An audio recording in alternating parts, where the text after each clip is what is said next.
Good afternoon, everybody. Good afternoon. Joanna Danielle here. Function better in the relationships.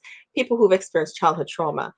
I do that through courses, conferences, and retreats. So today is day, I don't know. We're here every weekday between 1 and 1:30 to give you tools and tips to help you get through this lockdown. And things are building, things are becoming even more, the crisis is building, isn't it, for everybody? Good afternoon. I can see that somebody's here with me. Just put a one in the comment section if you can hear me clearly.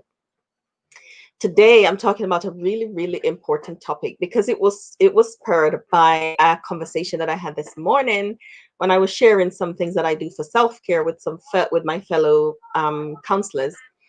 And one of the things that it made me reflect on a very busy period in my life when I was training, when I was working freelance, when I was homeschooling children. Thank you so much, Facebook user. When I was, thank you for letting me know that you can hear me. When I was, doing so many things, and a colleague said to me, she said, when I think I'm busy and I remember you, then I feel that, she feels comforted, and I didn't feel good about that. It was meant as a compliment, but it really, for me, sound alarm bells in my head because it reminded me that I was doing way more than I wanted to, way more than I'd promised myself that I was going to do. So for me, that was a wake up call. Like, you can't be doing that, Joanna, you need to make some changes. And I realized that, and I don't know if you know this, but we normalize busy. Like, busy is a really good thing. Like, I'm busy. I'm very busy. I am so busy. I don't have a moment. We say that without thinking. We say that so much, and we don't normalize self-care and self-compassion and sheltering and looking after self. Those things are not, and I've said this here before, like, we need to do self-care before we get to the edge. Make it a habit, integrate it into your life so that it's something that you do regularly and not something that you do when you have to.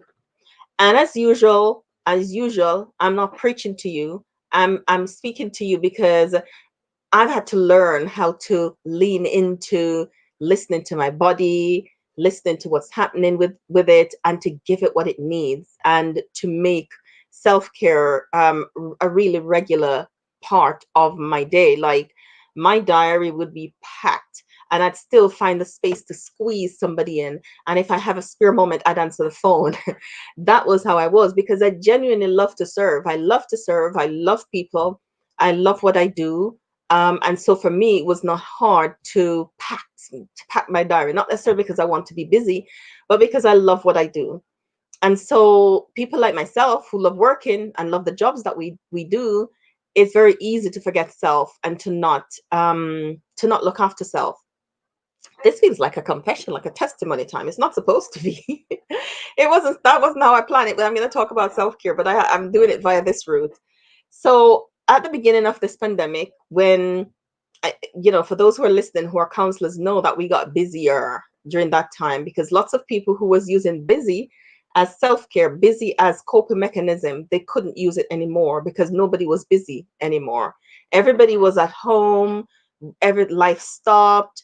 The market streets were not busy. The restaurants weren't packed. Things were closed. Everybody was home for months. And if busy was a self-care strategy, then if busy was a coping mechanism, rather, it wasn't working anymore, because you can only be so well. There's lots of stuff to do at home. It never ends, but it's very different stuff. So people who were tuning out couldn't tune out anymore. And now you were face to face with the things that you were coping with.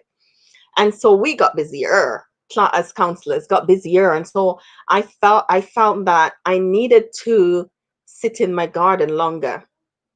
I needed to just get the chair, sit out there, and to just allow myself to be in the silence. And I realized that I needed to go for long woods or sit and watch the waves come in longer. I realized that I needed to do that more, because more was the more I people needed more from me. And then the protest hit, and then we had a different level of trauma that was coming into the counseling, into our practice. And then more was needed of me, because not now it wasn't just only people were coping, it was personal, it was answering questions from my children, it was discussing these things in our home and finding workable ways that we could cope as a family, and more was needed. So, and then the speaking calendar got crazy. I'm saying that, sharing that to say that I'm not speaking to you about self-care from a theoretical place, like you know, you need to do this and you need to do this and you need to do this. I'm speaking to you from a place of knowing that it's necessary, otherwise it catches up with you. And so I'm just here today to encourage you to not wait until you're at the edge, to not wait until your body, your resources have been run out, to not wait until it's too late, to do it early, to do it, make it a regular, integrate it into your life, make it a daily thing for you to do, make it a daily focus. So there are different things that you can do every day to look after yourself. You can, one of the things that seems really simple, but just drinking enough water is really important. So I'm smiling because today I'm working on drinking my 2.5 liters. That's what my body needs. And I know my body needs that because of different life experiences. And we can talk about that another time. But that's self-care, making sure you have enough water, making sure your body is hydrated. Because when you're hydrated, the headaches are less, your body functions better. All the organs have what it needs. The kidney can do what it does, the liver can do what it does, and the brain, functions better. You don't have brain fog and all of that. So drinking water is self-care. So self-care is not only going to the hairdressers and having your nails done on your face. It's also looking after your body internally. So water. So two things that you need to incorporate or try to incorporate in your self-care routine is keep yourself hydrated and enough rest. Enough rest and hydration, really, really important in looking after your overall emotional well-being. Um, yes, enough rest. So I shared that last night with someone and they were like, rest helps you heal. When I got injured earlier this year, I learned, though I knew it theoretically, I wasn't practicing it because I was building a business, I was working late, I'm a mom, and all those kind of stuff. I was going to bed later. But I learned that rest would help my feet to heal from a burn. Isn't that something?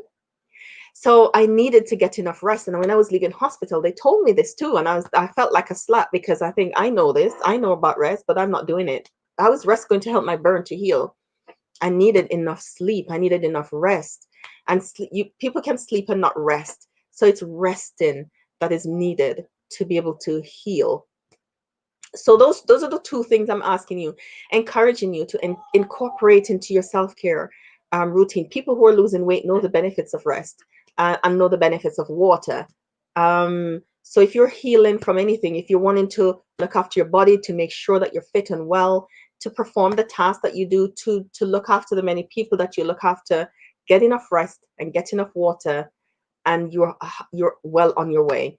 Now, we have stories, I have to go there. We have stories around busy. It is validating.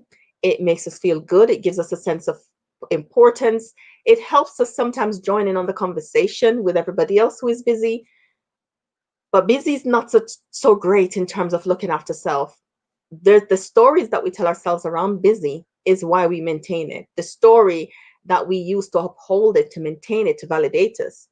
In the webinar on the 6th of December, I'm helping you to break those stories down, to tell yourself the truth, and to formulate a story that can help you live from a more compassionate place. Help you live from a more compassionate place. I'm looking forward to teaching the people who have already signed up. I'm looking forward to seeing you there. The link is above the video. So check the link out. If you want some more information, please inbox me and I'll be happy to give you more information about some of the things that we'll be doing in the webinar on Sunday. Until then, have an amazing day. Bye.